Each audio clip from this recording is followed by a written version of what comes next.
Hi, my name is William. I'm a longtime listener of Radiolab. I'm a huge fan. It's one of my favorite things to come out of WNYC, and I've been listening to it for years. Several months back, I came across a episode in the archives from April 18th, 2014. It was entitled 60 Words. For those of you who are not regular listeners of the podcast, this episode chronicled the congressional actions that took place after the terrorist attacks on September 11th, 2000. Obviously, the country was in a state of emergency, so the president could have gone forward and acted in the country's self-defense as the commander-in-chief and proceeded with military actions. But the country wanted to look unified. The government wanted to sound like they were coming from a single position, so the president waited for congressional approval. The problem with this is that a declaration of war is an outdated political instrument. The declaration of war has not been enacted since the Second World War.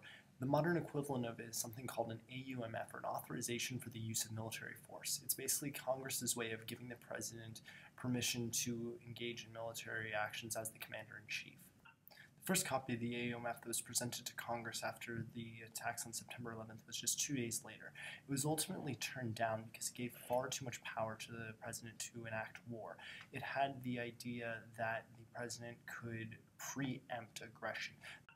The reason that all other actors in Congress voted for the bill is because of this earlier idea that the country had to stand in unity. They felt that the detriments of a possible overreaching power of the president were outweighed by the imminency of the attacks that had prior occurred and the fact that we needed to get further involved.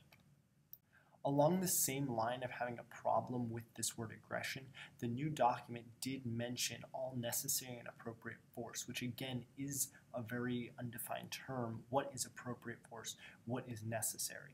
So it is not a perfect document, but there is still significantly better than the word aggression, which allowed for a much more undefined reason to act versus action itself. A single congresswoman took a stand against this bill when it was proposed on September 14th. Her name was Barbara Lee, and she saw these concerns as something that would be troubling and would haunt the country for years to come.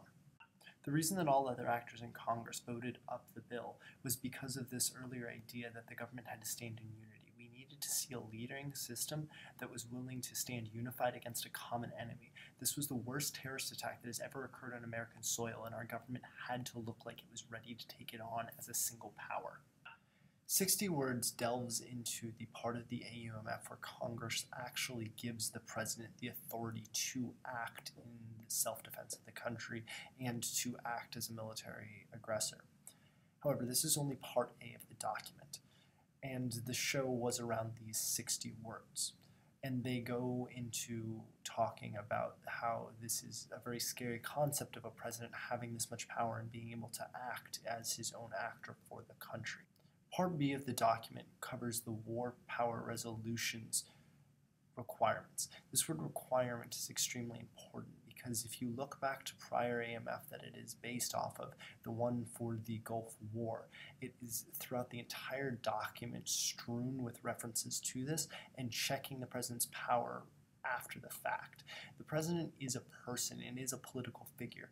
Their career is extremely important and they would be checked by these actions, which is why the one from the Gulf War did not have the same implications and was not as scary of a document and has not had as far-reaching consequence. In contrast, the AUMF from September 14, 2001 only has 4 lines referencing these requirements to comply with the war power resolution as a part B to the document.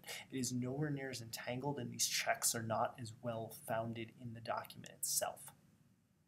It would seem to me that access to the force itself is a much more dangerous idea than the overreaching force itself, because if the force can't be accessed, then it doesn't hold any power anyway. It's a way to preemptively prevent any possible detrimental use of a very powerful military. All this being said, I think that Radiolab did an incredible job with this story, and I highly recommend that anyone who isn't currently following them to definitely go check them out. They're awesome. Like I said before, they're run out of WNYC, and I hope you guys enjoyed this video. I'll see you next time. Bye.